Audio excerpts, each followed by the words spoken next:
gimana jawabnya ya, mau pakai terminologi atau metodologi yang luas waktunya juga tidak cukup, tapi saya kira memang ada kelemahan pendidikan keagamaan, Bu. Jadi kita tidak,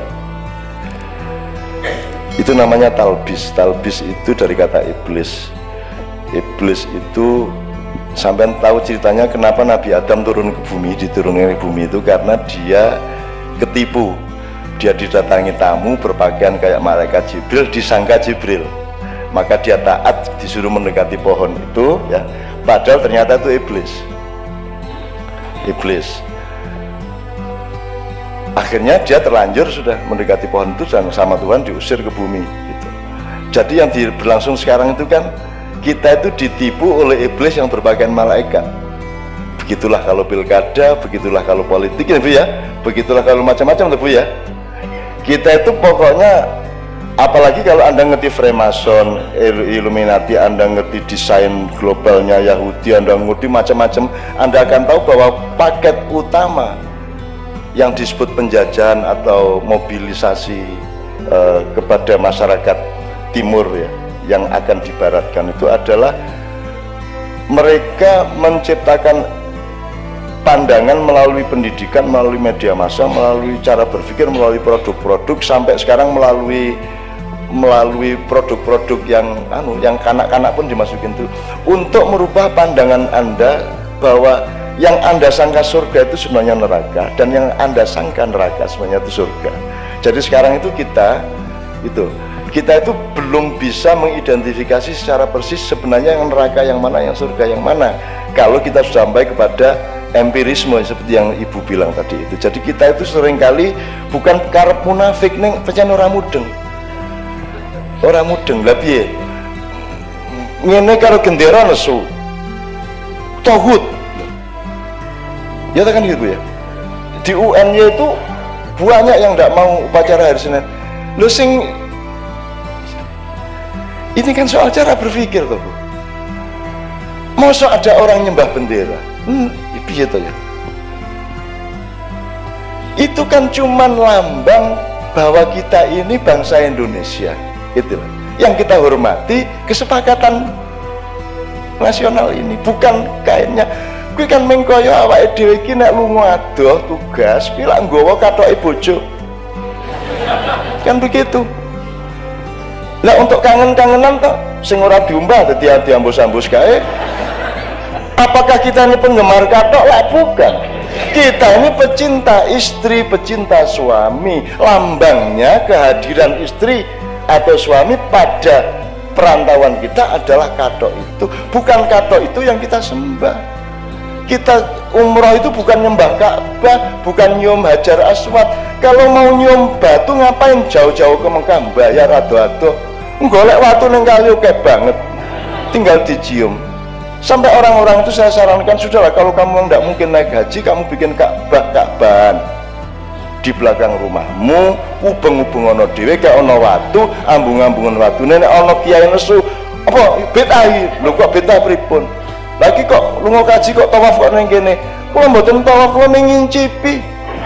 Saya cuma bayang-bayangin lah, kula ten Mekah mboten sampean bayari kok. Ya saya cuma bayangkan boleh kalau cuma begitu-begitu.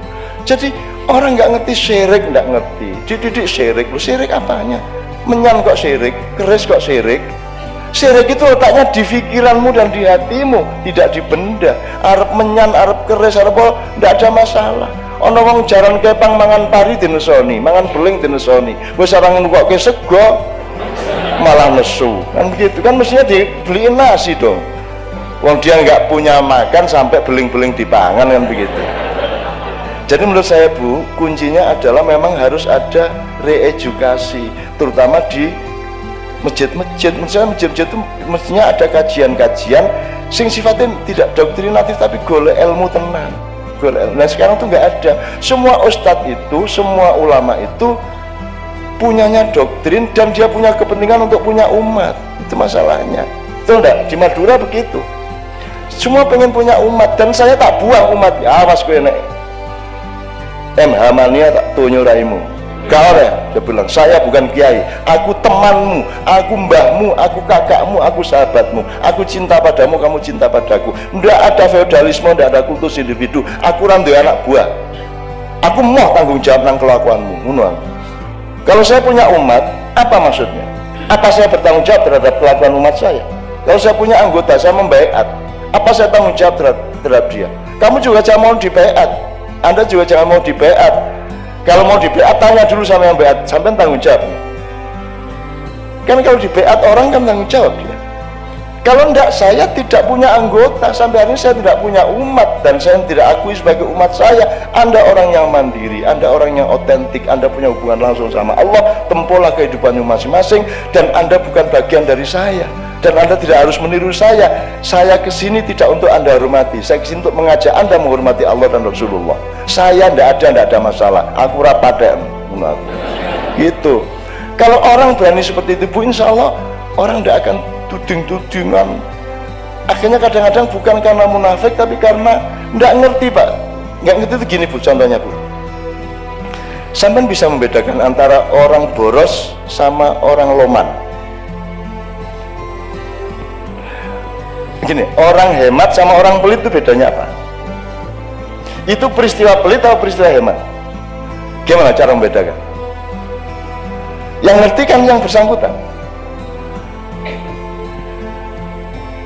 Apalagi kalau ini orang istiqomah, wah itu teguh pendirian, gak jari sini ora, gue wong keras kepala, beguguk mudawatan. Ya kan sama peristiwanya, Bu, sama. Nah ini orang nggak bedain. Oh itu intoleran. Dia lupa bahwa tuduhan intoleran pasti berasal dari orang yang juga intoleran. Pasti itu.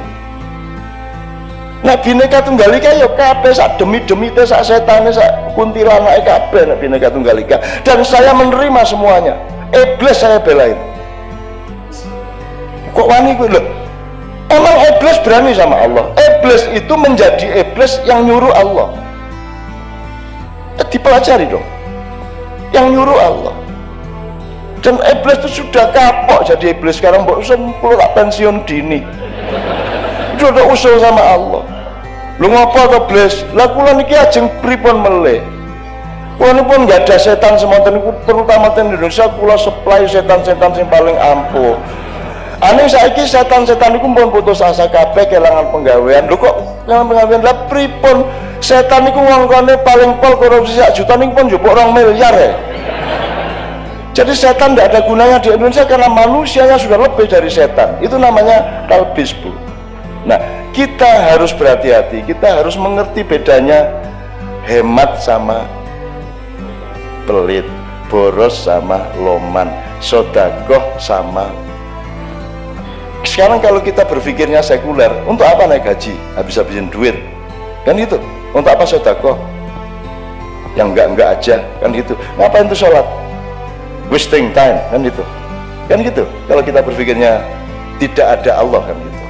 Nah jadi menurut saya, Bu, saya senang sekali ada acara-acara seperti ini di kedokteran, di Polres, di Kodim. Anda kan tahu Kodim itu kalau ulang tahun kadang-kadang ada lomba hadroh, coba ngeri tau. Tentara jajung ngono kuwi. Ki nyenengke, kuwi nang Indonesia tok. Kalau tentara kok hadroan gitu kan. Ki nek orang Indonesia di Indonesia tuh ya Allah, ora iso diapa-apake. Itu Bapak sekalian. Wis kapusan dhewe karo Indonesia. Wong kaya sok ngapusi ya kok apusi kan gitu kan. Nah, jadi Bu, jawaban saya menurut saya tidak bisa lengkap, tapi saya kira memang pembelajaran harus kita lakukan. Jadi ada kajian-kajian daripada bentrok merah lawan hijau, daripada mbok bahsul masail bareng. Saya selalu menganjurkan, ngapain tuh ini majelis tarjih fatwa, bahsul masail NU fatwa, MUI fatwa, mbok rapat sih terus fatwa bareng gitu loh. Ki umatnya bingung, si Jirioyo sesuk burung, sing isi durung, sing bener sing di. Untung sekarang ini tidak ada masalah karena sudah ada proyek yang lebih besar, tidak urusan hari raya aja. Idul Fitri tanggal berapa? Anda tahu itu semua proyek aja. Itu loh Mas. Itu ujung-ujungnya itu ya itu dok. Gitu loh. Mosok hilal harus ada hilal 2%, 2,5%. Itu gimana sih orang-orang itu? Itu dulu nggak ada ukuran 2%, itu 2 derajat, nggak ada. Itu gini loh, itu kan idiom namanya. Nanti kok edot kok urung ketok irunge, itu maksudnya kok belum kelihatan batang hidungnya. Itu kan ungkapan, bukan kok kita cari hidungnya edot bener ya, enggak. Kok dia belum kelihatan, tapi bahasanya itu kok belum kelihatan batang hidungnya. Nah, 2% itu sempeki ketok lah, 2%, bukan 2% regulatif. 2% kuwi nek cara Jawa ini sak hoha, swidak jaran, wah sak Dayak. Itu maksudnya banyak sekali, bukan kok terus cari orang Dayak bener. Banyak fikih yang diciptakan berdasarkan kesalahpahaman kata seperti itu. Sebenarnya itu idiom. Dan misalnya Lailatul Qadri khairum min alfi syahrin, ya. Malam Qadar itu seperti lebih bagus dari 1000 bulan. Dihitung 1000 tenan. Ora kuwi nek cara jan maewu gitu loh. Itu idiom bahasa sastra. Ini kalau mufasir, ahli agama, ahli politik ndak ngerti sastra. Aku nek Khairul Anwar mengatakan aku ini binatang jalang, polisi binatang jalang, dari kumpulannya terbuang, tapi aku akan menerjang. Bagi anarki. Iya, lagu puisi pak, itu puisi. Makanya sekarang sampai ada cerpen itu haram karena bohong. Piye ta ya? Piye iki? Menungso iki kok ya pedok ya piye? Oke Bapak, saya mohon, waktu sudah habis, sudah terlalu larut. Saya mohon maaf, jawabnya tidak mudah, maka agak kadang-kadang saya lari ke sana kemari. Tapi yang penting menurut saya sekarang ini bukan apakah Anda setuju atau tidak pada omongan saya, tidak penting apakah Anda paham atau tidak penting apakah itu ilmu benar apa tidak. Yang penting kita bermesraan di dalam itikad yang baik bersama-sama, ingin berdamai, ingin enak, ingin seimbang satu sama lain. Dan nanti terjadinya itu tidak karena saya, tidak karena Anda, tapi karena perkenan Allah. Anda akan menemukan keajaiban-keajaiban yang tidak pernah Anda duga dari Allah Subhanahu wa Ta'ala. Saya mohon izin, mohon maaf atas semua kekurangan saya. Kul indalautu fa innama adillu ala nafsi fa in ihtadaitu wa bima yuhya ilayya rabbi. Assalamualaikum warahmatullahi wabarakatuh.